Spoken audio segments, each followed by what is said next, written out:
Hey, hello. Balik lagi di channel Spoiler Moon dan kita akan lanjutkan lagi kisah hidup Tuan Muda Yun. Di part sebelumnya, Yun Xiao berhasil meloloskan diri di bawah hidung Lu Ziyuan. Dan hari ini kita akan melihat apa yang terjadi pada Yun Xiao. Apakah mungkin dia akan ditangkap atau bagaimana? Kita sambung kisahnya di part 111.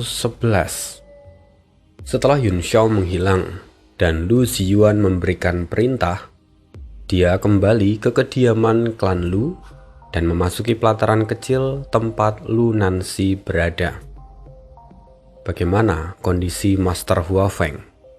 Tanyanya. Kini tatapannya jatuh pada tubuh Lu Hua Feng yang tampak menghitam. Dia terbaring tak bergerak di atas ranjang. Hidup dan matinya benar-benar tidak terlihat jelas. Wajah Lu Nancy terlihat muram. Lukanya pada dasarnya tidak fatal. Namun, Li Yun Xiao harus mati. Penghinaan yang ia alami hari ini terasa lebih berat dari apapun yang pernah ia tanggung sepanjang hidupnya. Lu Ziyuan dengan suara dingin berkata, "Tidak perlu dikatakan lagi. Aku sendiri yang akan menguliti bocah itu.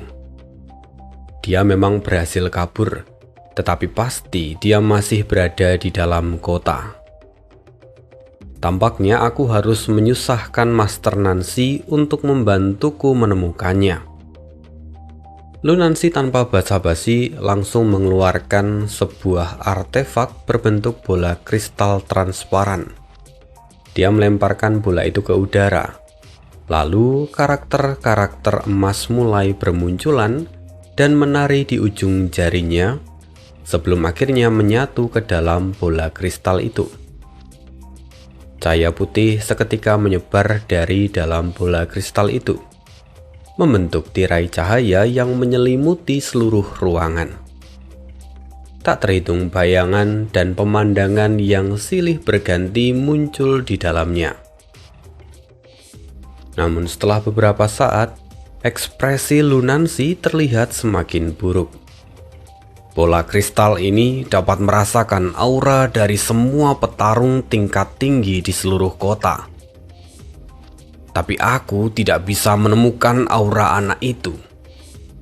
Dia pasti telah menyembunyikan dirinya. Tapi jangan khawatir, Patriark.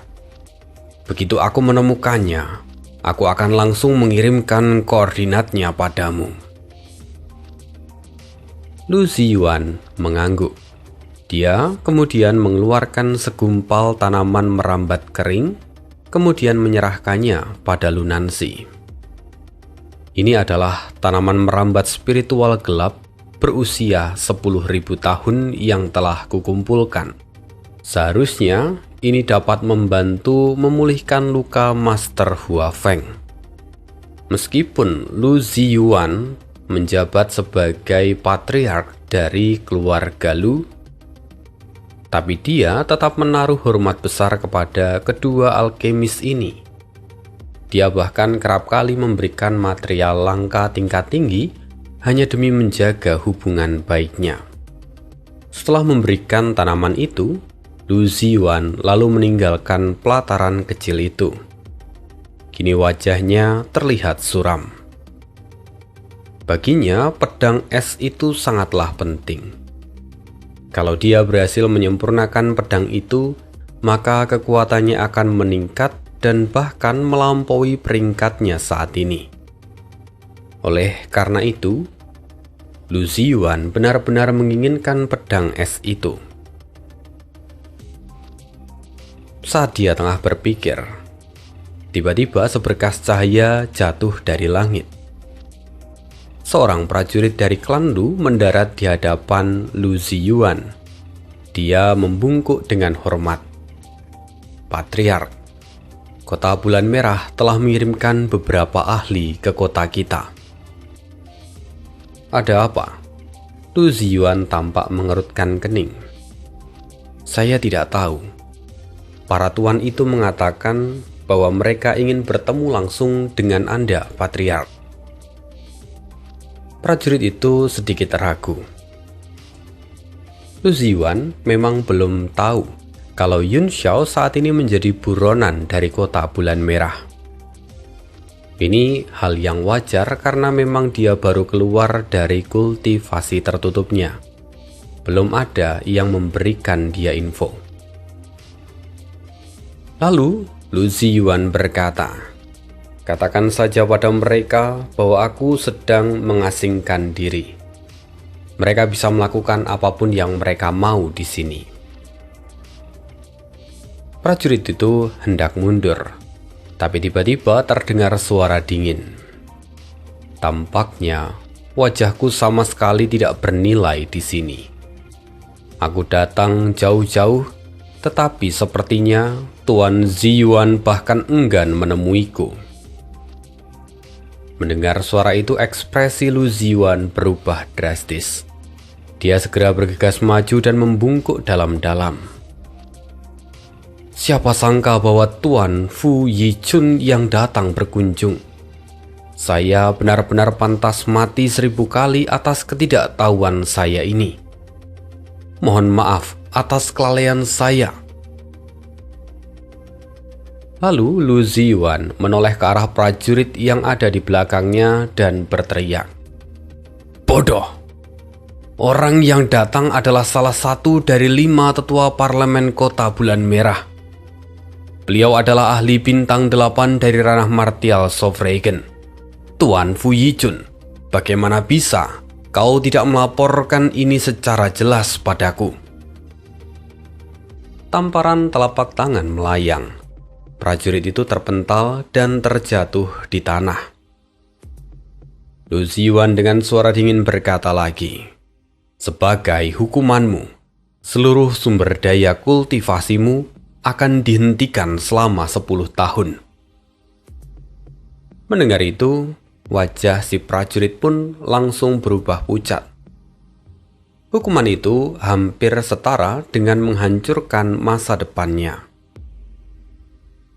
Tak lama kemudian, cahaya mendarat di hadapan Lu Ziyuan, dan beberapa sosok muncul bersama dengan Fu Yichun yang kini berdiri di depan.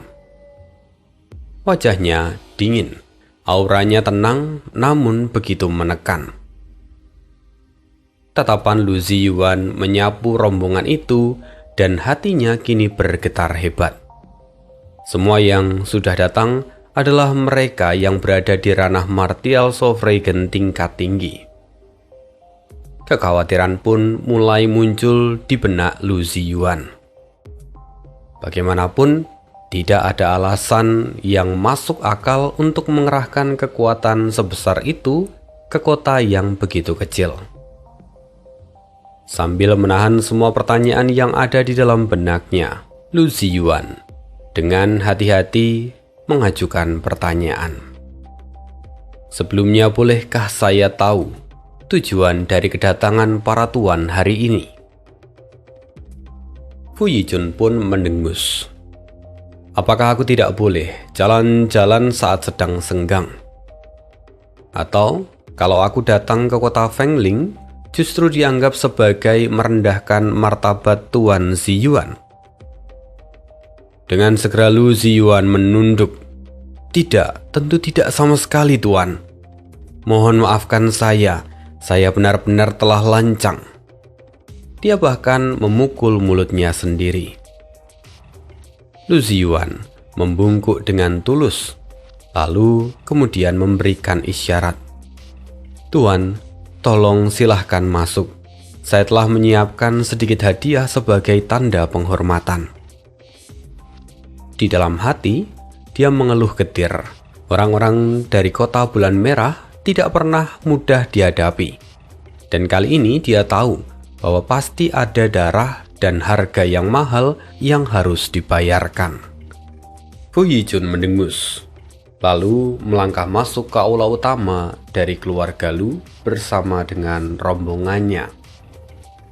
5 orang yang mengikutinya semua adalah kepala dari balai guild dagang Forpol. Mereka tidak terlalu mengenal sekte-sekte di wilayah timur, sehingga tidak seorang pun berbicara. Segala keputusan sepenuhnya diserahkan kepada Fu Yijun. Kini keenam orang itu duduk di aula. Para pelayan segera menyuguhkan teh bermutu tinggi, sekaligus menyerahkan sebuah tas penyimpanan kepada masing-masing dari mereka. Di dalamnya tersimpan berbagai macam barang berharga. Singkatnya, setelah jamuan teh dan basa-basi selesai, Lu Ziyuan menelangkupkan kedua tangannya sambil tersenyum dan meminta maaf. Kali ini benar-benar kelalaian saya. Mohon para tuan tidak menyalahkan saya. Dengan suara datar, Fu Yijun menjawab, "Saat kami memasuki kota, kami melihat bahwa formasi pelindung kota telah diaktifkan, serta seluruh wilayah berada di bawah darurat militer. Dalam situasi seperti ini, wajar kalau Tuan Ziyuan sedang sangat sibuk." Memang ini membuat saya pusing, kata Lu Ziyuan sambil sedikit mengeluh. Dia lalu kemudian bertanya dengan heran, "Sebelumnya saya sempat mendengar bahwa para tuan menyebutkan misi pengejaran. Jika hanya untuk mengejar satu orang, mengapa kota Bulan Merah sampai mengerahkan 6 tuan sekaligus?" Fu Yijun mengerutkan kening. "Apakah Tuan Ziyuan belum menerima perintah dari pihak kami?" Lu Ziyuan terdiam sesaat, lalu wajahnya berubah menjadi kesal. "Tunggu, apa yang dilakukan para bajingan itu? Meskipun saya sedang mengasingkan diri, perintah dari kota Bulan Merah tidak seharusnya diabaikan dan harusnya menjadi prioritas utama. Mereka benar-benar tidak melaporkan apapun kepada saya. Tunggu saja, saya pasti akan mengurus mereka nanti." Fu Yijun melambaikan tangannya dengan acuh tak acuh. Kalau begitu tidak heran. Tuan Ziyuan sebelumnya sedang dalam kultivasi tertutup. Tak perlu menyalahkan mereka. Ini bukanlah masalah besar. Fu Yijun lalu mengeluarkan sebuah perintah dan melemparkannya ke hadapan Lu Ziyuan. "Berdasarkan pelacakan kami, Li Yunxiao kemungkinan besar telah melarikan diri ke kota ini." Begitu membaca isi perintah itu, ekspresi Lu Ziyuan langsung berubah. Fu Yijun menangkap perubahan ekspresi itu dan bertanya, "Kenapa? Apakah Tuan Ziyuan pernah bertemu dengan orang ini sebelumnya?" Lu Ziyuan ragu sejenak sebelum menjawab. "Sejujurnya, formasi pelindung kota diaktifkan justru karena kami ingin menangkap orang ini. Dia telah mencuri benda yang sangat berharga bagi keluarga kami. Karena itu, dia harus ditangkap." "Oh, sungguh? Ini kebetulan dan ini sangat bagus. Artinya Li Yunxiao memang masih ada di kota Fengling." Tampak kegembiraan terpancar dari wajah Fu Yijun. Lu Ziyuan pun mengangguk. "Benar Tuan, kami akan menangkap bocah itu. Tapi sebelumnya, saya memiliki permintaan yang agak lancang. Setelah anak itu tertangkap, mungkinkah kalau dia diserahkan kepada keluarga Lu terlebih dahulu untuk ditangani?" Fu Yijun tampak mengelus jenggotnya dan berkata, "Tentu saja tidak masalah. Bahkan sebenarnya, kalian tidak perlu menyerahkannya kepada kota Bulan Merah. Selama Tuan Ziyuan membunuhnya di hadapan kami, itu sudah cukup." Fu Yijun terdiam sesaat dan matanya tampak menyipit. Dia kembali menambahkan, "Sebelumnya saat Yunxiao bertarung di kota Bulan Merah, dia telah menunjukkan bahwa dirinya memiliki lebih dari selusin artefak tingkat 9. Mungkin dia juga masih menyimpan lebih banyak lagi harta di balik tangannya." Mendengar itu, tidak mungkin Lu Ziyuan tidak memahami maksud dari Fu Yijun. Sambil tetap mempertahankan senyum di wajahnya, dia berkata, "Tuan, selain barang yang ia curi dari keluarga Lu, maka seluruh harta yang lain termasuk nyawanya akan kami serahkan sepenuhnya kepada Tuan Fu Yijun untuk ditangani."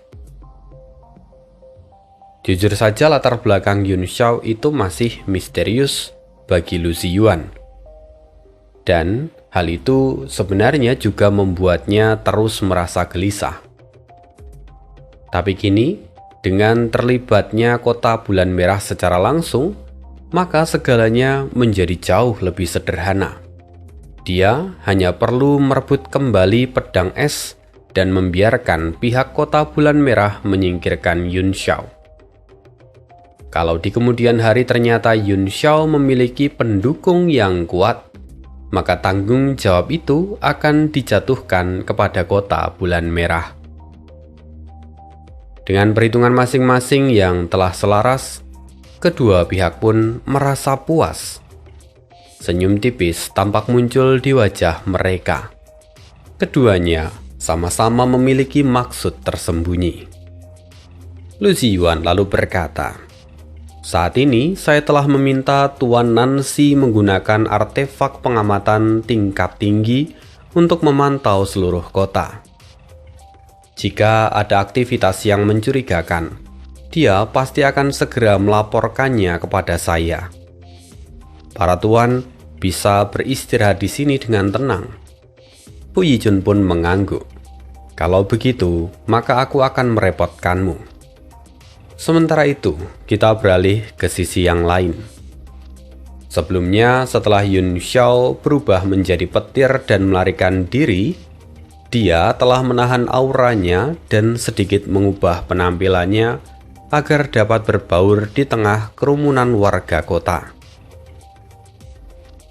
Saat ini, langit kota dipenuhi oleh para ahli yang berpatroli, mengawasi setiap sudut jalan, dan hal itu menyebabkan kepanikan menyebar, diikuti dengan berbagai rumor yang saling bertabrakan. Yun Xiao tetap diam. Dia hanya mengamati dari balik bayangan. Dia sendiri tidak buru-buru meninggalkan kota. Membiarkan keluarga Lu gelisah tanpa hasil, justru itu akan membuat dirinya untung.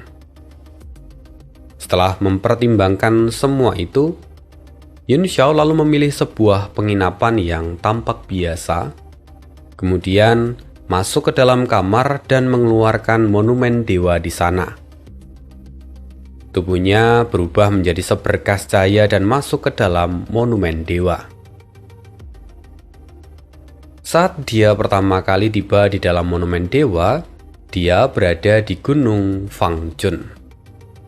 Dari kejauhan, kabut tipis menyelimuti puncak-puncak gunung seperti dilapisi oleh awan. Melihat itu, Yun Xiao tampak mengangguk pelan. Karena itu adalah tanda bahwa proses kenaikan Yuan Gaohan berjalan lancar. Bagaimanapun, kalau jiwa seseorang mampu berkultivasi hingga tingkat ke-9, maka itu akan menjadi sesuatu yang benar-benar luar biasa. Lagi pula, jiwa tanpa tubuh fisik itu bagaikan pohon tanpa akar.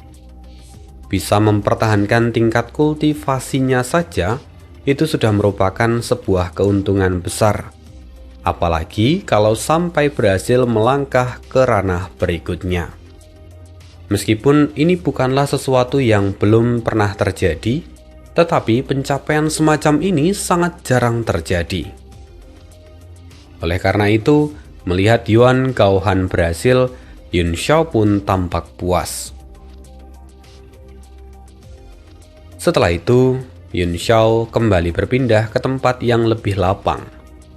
Di sana dia menjentikkan jarinya dan pedang es segera muncul di dalam genggamannya. Pada bilah pedang itu tampak berbagai tanda aneh dan pola garis yang rumit. Yun Xiao mencibir pelan. Semua itu adalah metode yang dipasang oleh Lunansi untuk mencoba mematahkan segel pada pedang es itu. Lalu dengan sentuhan ringan dari tangan kirinya, Yun Xiao menghapus seluruh metode itu. Dan seketika, cahaya transparan menyebar dari bilah pedangnya dan memancarkan hawa dingin yang murni. Dia lalu mengeluarkan slip giok dan menempelkannya di dahi serta mulai membacanya dengan indera ilahi. Informasi di dalam slip giok itu sangatlah melimpah. Tidak hanya mencatat proses pembuatan pedang es, tetapi ada juga informasi yang sebagian besarnya selaras dengan apa yang dijelaskan Lunansi sebelumnya. Selain itu, di sana juga terdapat informasi rinci tentang proses pembentukan, evolusi, kekuatan, serta penerapan beberapa hukum langit dan bumi. Lebih jauh lagi, di dalamnya juga dijelaskan tentang metode untuk merangkum hukum-hukum itu dan merubahnya menjadi karakter. Karakter dapat digunakan untuk disusun ulang menjadi kalimat pendek dan kemudian digunakan untuk menyegel kekuatan dari pedang es. Membaca itu Yun Xiao terhenyak. Tunggu, bukankah proses memadatkan hukum langit dan bumi menjadi karakter ini sangat identik dengan pembentukan karakter kuno Maha? Matanya tampak memancarkan keterkejutan sekaligus kegembiraan. Ini adalah satu-satunya catatan lengkap tentang proses pembentukan karakter kuno Maha yang pernah ia temukan sampai sejauh ini. Nilainya benar-benar tak ternilai. Kemungkinan besar keluarga Lu sama sekali tidak menyadari keberadaan dari karakter kuno Maha dan hanya menganggapnya sebagai simbol dari segel biasa. Kalau tidak, mereka tidak akan mungkin menyerahkan materi yang begitu berharga. Karena nilai dari catatan ini bahkan melampaui nilai dari pedang es itu sendiri. Yun Xiao sangat yakin kalau keluarga Lu membawa catatan ini ke lautan formasi jiwa, lautan formasi jiwa pasti akan bersedia membantu keluarga Lu untuk memurnikan pedang es lain yang setara. Tapi sayangnya keluarga Lu tidak menyadari itu. Kini, Yun Xiao mencoba menekan gejolak di dalam dadanya. Dia terus membaca isi dari slip giok itu dengan lebih teliti. Perlahan, ekspresinya berubah menjadi serius. Setelah waktu yang lama, Yun Xiao menurunkan slip giok itu. Dia seakan tenggelam dalam pemikiran yang begitu mendalam. Proses merangkum hukum menjadi karakter yang tercatat di dalam slip giok tampak mustahil dilakukan oleh seorang manusia biasa. Jelas sekali ada teknik khusus dan unik yang terkandung di dalamnya, namun teknik itu sama sekali tidak dicantumkan. Yun Xiao mulai berpikir bahwa peramal dari negeri salju yang diceritakan Lunansi sebelumnya adalah sosok yang punya latar belakang luar biasa. Dilihat dari proses pemurnian pedang es, orang itu jelas mampu menyentuh aliran waktu, mengintip masa lalu dan masa depan. Awalnya ketika mendengar cerita ini, Yun Xiao mengira kalau semua itu hanyalah legenda yang dilebih-lebihkan. Namun setelah membaca isi dari slip giok ini, Yun Xiao kini tak lagi meremehkan cerita itu. Walaupun ada yang janggal, karena seseorang yang benar-benar mampu melihat masa lalu dan masa depan seharusnya bisa membuat dunia berada di dalam genggamannya, seperti Fang Yuan. Yun Xiao kini tampak serius. Pasti ada sesuatu yang lebih dalam. Tidak mungkin sesederhana ini. Kalau tidak, bencana itu tidak akan menghancurkan negeri salju dan sang peramal tidak akan mati dalam prosesnya. Berdasarkan catatan di dalam slip giok, makhluk itu meskipun belum mencapai alam ke-10, jelas kalau dia sudah sangat dekat. Setelah menenangkan pikirannya, Yun Xiao mengangkat pedang di tangannya dan menuangkan energi primordial ke dalamnya. Seketika cahaya dingin bermekaran, jatuh ke tanah seperti embun beku. Melalui bilah pedang itu, pantulan cahaya tampak samar. Hawa dingin mulai menembus kulit, seolah-olah dia tengah menyentuh putik es dewa ke-8. Cahaya pedang menyambar udara. Tangan kiri Yun Xiao membentuk beberapa segel, lalu mendorongnya ke dalam pedang.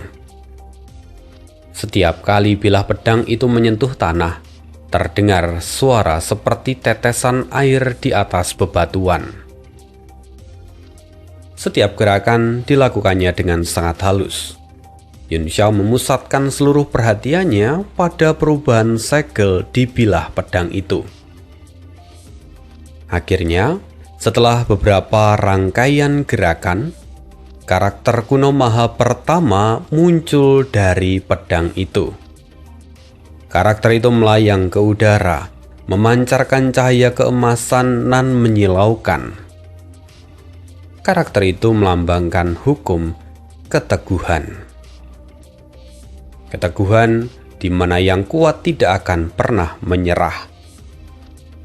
Kesimpulan dari hukum dalam slip giok pun muncul di benak Yun Xiao. Keteguhan, ketahanan, dan keberanian yang menembus lapisan demi lapisan dari bumi. Karakter kuno maha kedua pun muncul. Karakter itu perlahan membesar di atas bilah pedang. Itu adalah hukum ketajaman. Tajam, murni, dan terang. Denting logam hingga ujung paruh yang menusuk. Seluruh esensi ketajaman, keberanian, dan daya tembus hukum langit terkandung dalam satu karakter itu. Lalu saat karakter kuno maha itu berkedip, aura pedang es langsung menguat. Warna bilahnya perlahan menjadi transparan dan di dalamnya tampak pola-pola kecil yang samar, seperti kuncup bunga yang menanti untuk mekar. Seiring karakter kuno itu terurai satu persatu, pola pun mulai mekar perlahan. Ekspresi Yun Xiao kian serius. Pedang itu tidak hanya memancarkan hawa dingin yang luar biasa, tetapi bahkan dia bisa merasakan dingin yang tak tertahankan. Aura beku itu menembus pertahanannya dan langsung menusuk ke dalam hati. Tubuh emasnya otomatis aktif. Cahaya keemasan menyelimutinya dan menahan sinar dingin yang menyerang meridian serta tubuh fisiknya. Yun Xiao terkejut sekaligus gembira. Hawa dingin sedalam ini hanya pernah ia rasakan sekali saat dulu dia berada di istana Beiming dan berhadapan dengan harta tertinggi keluarga Beiming yang dikenal dengan nama Batu Kegelapan Dunia Lain. Namun batu kegelapan dunia lain punya sifat yin yang ekstrim dan jahat. Sementara pedang es ini begitu murni. Dinginnya itu absolut. Deng dong. Dua karakter kuno maha terakhir muncul berturut-turut. Kedua karakter itu adalah es dan embun beku. Keduanya berasal langsung dari aturan langit dan bumi.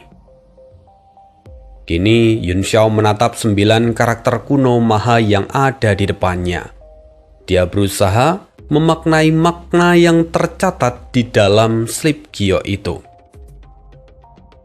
Hari ke-6 tahun baru. Berjalan di atas es dan embun beku. Saat melangkah di atas es dan embun beku, Yin mulai mengembun, menjinakkan daunnya. Lalu lahirlah lalat capung es yang paling padat. Totalnya ada 9 karakter kuno maha pada pedang itu, dan tidak ada satupun yang disegel. Kehendak dingin yang mengerikan memenuhi udara. Lapisan es tipis terbentuk di tubuh Yun Xiao. Setiap kali ia bernafas, hembusan udara putih keluar dari mulutnya. Sementara kabut pucat terus menyelimuti seluruh tubuhnya. Rasa dingin bukan hanya menusuk tulang, tetapi juga terasa begitu tajam. Sekedar memegang pedang itu saja sudah cukup untuk membuat hati seseorang menjadi beku. Lalu, dari seluruh senjata tingkat tinggi yang pernah ia lihat dalam 2 kehidupannya, hanya roda hitam milik Yu Sheng Feng yang mampu menandingi ketajaman pedang ini. Selain itu, tidak ada satupun yang layak untuk dibandingkan. Ini benar-benar pedang yang tak tertandingi. Namun, pedang ini juga memancarkan ki yang mengerikan dan ganas. Mengetahui semua itu, hati Yun Xiao dipenuhi kegembiraan. Sebagai seorang pendekar pedang, dia selalu punya ketertarikan khusus terhadap pedang. Dan hal itu jauh melebihi senjata tingkat tinggi yang lain. Yun Xiao tersenyum tipis dan berkata dengan nada acuh tak acuh. Senjata ini bisa menjadi bencana besar. Sayangnya dengan kekuatanku sekarang, aku belum bisa mengendalikannya dengan baik. Yun Xiao memainkan pedang es itu sejenak, lalu kemudian menyimpannya. Pedang itu kini digantung di atas datiannya dan dimurnikan oleh monumen dewa. Dengan kultivasi dan pemahaman persenjataan yang luar biasa, Yun Xiao sebenarnya mampu menggunakan hampir semua persenjataan mendalam tingkat 9, walaupun hanya 1 atau 2 kali. Tapi karena jumlah senjatanya terlalu banyak dan tidak ada satupun yang benar-benar ia kuasai sepenuhnya, hal itu justru membuat masing-masing hanya dapat melepaskan sebagian kecil dari kekuatan aslinya. Andai saja ada satu yang mampu Yun Xiao kuasai sepenuhnya, maka dia pasti sudah lama mendominasi dunia dengan hal itu. Tapi itu bukan masalah. Ini juga adalah bagian dari kesenangan Yun Xiao sendiri. Lalu, setelah menyelesaikan semuanya, Yun Xiao keluar dari monumen dewa. Tanpa disadari, 3 hari telah berlalu sejak dia mulai dikejar sebelumnya. Yun Xiao kemudian berganti pakaian. Dia menyamar sebagai seorang tuan muda. Dia membawa sebuah kipas lipat di tangannya dan mulai menyusuri jalanan kota. Kota Fengling kini jauh lebih tenang. Penduduk tampaknya telah terbiasa dengan tanda kehormatan bela diri yang berterbangan di langit. Setiap beberapa ratus meter terlihat tanda itu melayang. Yun Xiao sendiri terkejut dalam diam. Jelas bahwa Lu Ziyuan telah bertekad untuk membunuhnya dengan segala cara. Bahkan sampai mengerahkan hampir seluruh kekuatan dari keluarga Lu. Selama 3 hari terakhir, para pedagang hanya diizinkan masuk ke kota, tetapi mereka sama sekali tidak diizinkan keluar. Berbagai berita terus dikirim melalui perangkat transmisi suara. Di antaranya, banyak keluhan datang dari 7 kekuatan besar serikat pedagang. Kota Fengling merupakan salah satu kota utama di wilayah timur. Jumlah orang dan barang yang keluar masuk setiap harinya sangat besar. Keterlambatan pengiriman selama 1 hari saja itu sudah cukup menimbulkan kerugian yang luar biasa. Akhirnya, pada hari ketiga, markas besar dari Serikat Pedagang mengirimkan surat resmi kepada keluarga Lu. Isinya adalah peringatan kalau sampai tidak ada penjelasan yang memuaskan tentang kejadian ini, maka mereka akan mengirimkan para ahli ke kota Fengling untuk turun tangan secara langsung, baik untuk memberi petunjuk atau untuk melindungi kepentingan dari Serikat Pedagang secara umum. Jelas Lu Ziwan kini merasakan tekanan yang besar. Kota itu sudah berada di ambang kekacauan. Jika para ahli Serikat Pedagang ikut campur, situasinya pasti akan lepas kendali. Dia segera membahas masalah ini dengan Fu Yijun. Tetapi sikap Fu Yijun sangat tegas. Kota tidak boleh dibuka. Mereka harus menahan tekanan dari semua pihak dan menangkap Yun Xiao terlebih dahulu. Hanya dengan begitu maka semua kekacauan ini dapat dihentikan. Lalu pada hari keempat, setelah tekanan populasi di kota Fengling terus meningkat, situasi akhirnya berubah. Sebuah peristiwa besar yang mengguncang dunia terjadi. Perintah mendesak datang dari kota Bulan Merah. Mereka memerintahkan agar teleportasi antar kota tidak lagi dihentikan. Pada saat yang sama, Fu Yijun dan 5 orang lainnya diperintahkan untuk segera kembali ke kota Bulan Merah. Selain itu, sebuah surat mendesak juga dikirimkan kepada keluarga Lu. Mereka diminta untuk mengirimkan orang ke kota Haiti. Seorang tetua yang berjaga di lorong teleportasi memberikan laporan. Patriark, sekarang saluran teleportasi telah dibuka. Namun semua orang asing tetap harus mencari penjamin yang dapat diandalkan sebelum mereka diizinkan pergi. Karena itu, arus orang-orang yang keluar masih relatif lambat. Diperkirakan semua ini akan memakan waktu sekitar 10 hari sebelum arus populasi benar-benar kembali normal. Lu Ziyuan mengangguk. Ya, tetap lakukan saja seperti sekarang. Sampaikan kepada seluruh pasukan. Jika ada yang menjamin orang asing dan menyebabkan Li Yun Xiao melarikan diri, maka seluruh keluarga mereka akan dimusnahkan. Lalu, seorang tetua yang lain datang dan bertanya dengan ragu. Patriark, lantas bagaimana dengan surat mendesak dari kota Bulan Merah? Semua orang kita saat ini sedang dikerahkan untuk mencari Li Yun Xiao. Bagaimana kita menyikapinya? Lu Ziyuan melirik kertas emas di tangannya dan mencibir. Ras Laut telah mengerahkan pasukan di pantai Laut Timur. Mereka berniat untuk menyerang kota Haiti. Masalah sebesar itu bukanlah tanggung jawab kita. Dia berhenti sejenak kemudian berkata dengan dingin.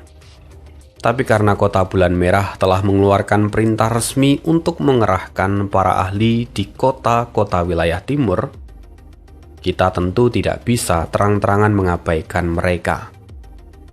Kirim 2 Martial Sovereign tingkat rendah dan 10 Martial Supreme. Itu sudah cukup. Lu Supao tampak mengerutkan kening dan berkata, Patriark, bukankah keputusan ini terlalu asal-asalan? Lu Ziyuan langsung mendengus. Apa maksudmu dengan asal-asalan?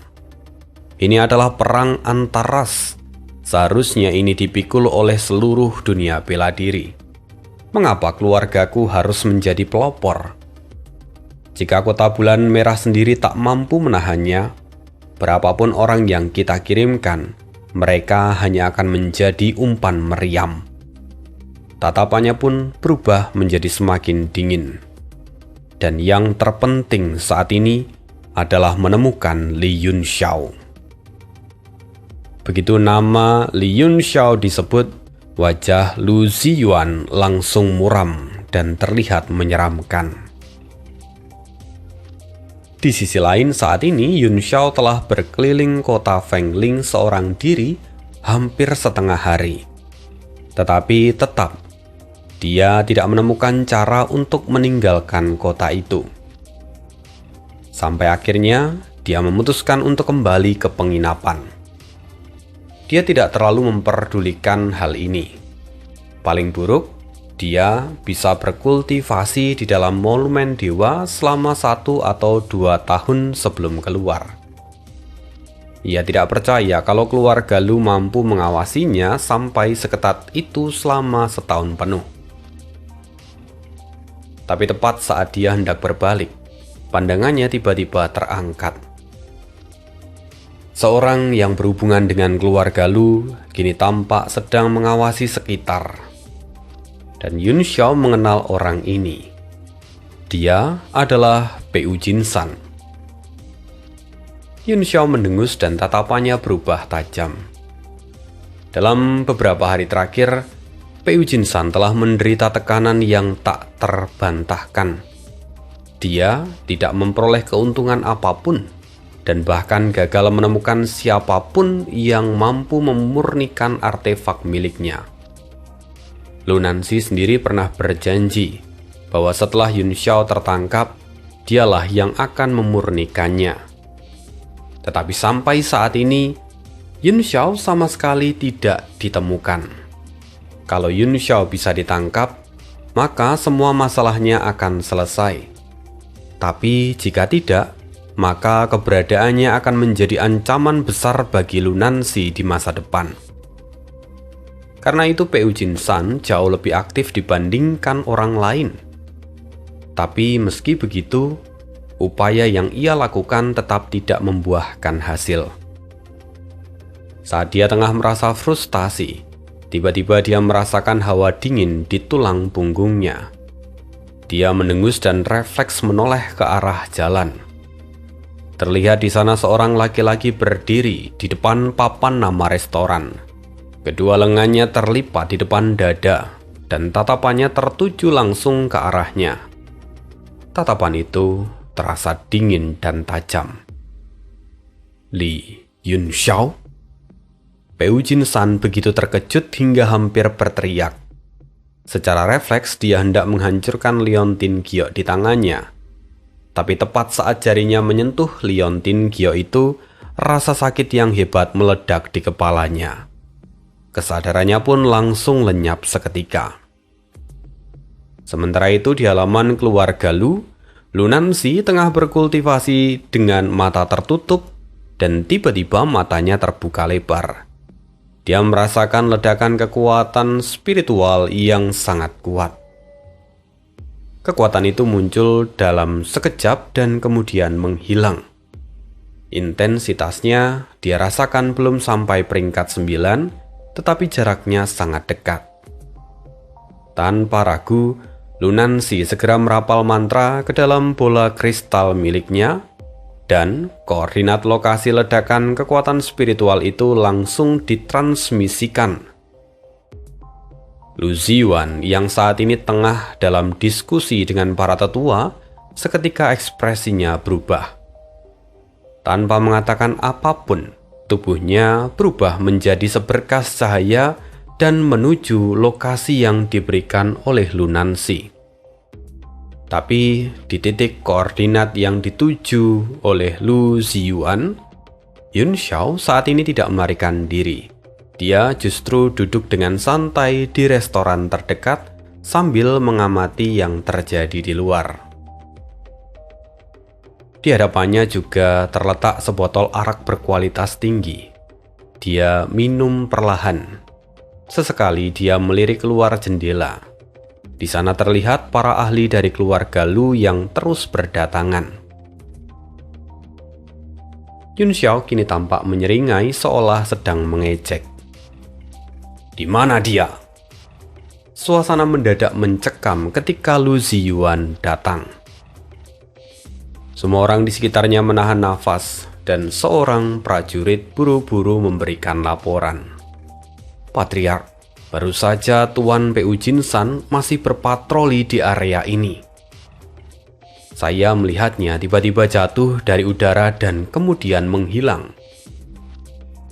Tak lama setelah itu Patriark tiba, dan saya tidak bisa menemukan Tuan Pu Jinsan. Semuanya terjadi hanya dalam beberapa tarikan nafas." Lu Subao dan yang lain juga tiba tak lama kemudian. Mereka benar-benar terkejut mendengar laporan itu. Dengan suara tinggi Lu Subao berseru, "Jadi maksudmu, Li Yun Xiao mengalahkan Pu Jinsan hanya dalam beberapa tarikan nafas? Kemudian, Pu Jinsan menghilang dengan begitu mudah di bawah tatapan mata kalian semua?" Orang-orang itu terdiam tak berani bicara. Sementara Lu Ziyuan, dia berkata dengan suara dingin, "Sebelumnya, pesan dari Master Nancy menyebutkan bahwa ada fluktuasi spiritual yang sangat kuat di sini. Tetapi, tidak ada fluktuasi energi dari esensi martial Sovereign.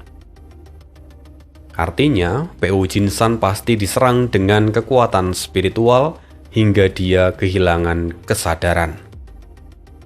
Saat ini, bocah tengi itu pasti telah menyembunyikan Pu Jinsan atau bahkan mungkin membunuhnya. Itulah kemungkinan yang terjadi." Mendengar itu Lu Subao bergidik. "Gila. Serangan spiritual seperti apa yang bisa membuat seorang martial Sovereign bintang 2 kehilangan kesadaran seketika? Seberapa mengerikan sebenarnya anak itu? Hal ini hanya mungkin dilakukan oleh para alkemis tingkat 9. Jangan-jangan bocah itu memang benar adalah seorang alkemis tingkat 9. Memikirkan bakat dan potensi Yun Xiao, rasa takut yang mendalam menyelinap ke dalam hati Lu Subao. Kalau Yun Xiao tidak segera dimusnahkan, maka di masa depan dia yakin bahwa keluarga Lu tidak akan mungkin punya tempat aman di seluruh alam bela diri surgawi. Mereka tidak akan pernah bisa lepas dari Li Yun Xiao." Lu Ziyuan jelas juga memikirkan hal yang sama. Wajahnya terlihat semakin muram. Dia menggertakkan gigi, lalu kemudian berkata, "Karena bocah itu menahan fluktuasi energinya, dia tidak mungkin pergi jauh dalam waktu singkat. Tutup seluruh area dalam radius 1000 meter. Periksa semua orang satu persatu." "Baik, Patriark." Perintah segera dijalankan. Pasukan dari keluarga Lu segera berpencar, menutup seluruh area dan tidak mengizinkan siapapun masuk ataupun keluar. Suasana kota kembali mencekam. Kita akan sambung lagi kisah hidup Tuan Muda Yun di part berikutnya. Terima kasih, see you again di next video dan bye.